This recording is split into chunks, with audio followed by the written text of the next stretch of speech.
Students on Snapchat have the option to join their school community, a cohort that teens can join to connect with their classmates.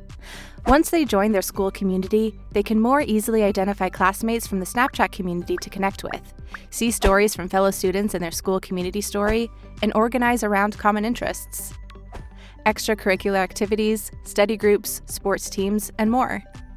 Snapchat uses a variety of indicators to try to limit group membership to people who attend the same school. Once a Snapchatter has joined a school community, they'll have a special badge on their profile that tells others what community they're a part of. Communities help young people connect with people they know in real life, and community badges help verify they're talking to someone who goes to their school. To make sure that classmates are using their school community appropriately, we enforce our community guidelines strictly against all group members, and can pause posting in the school community story if we see a number of violations.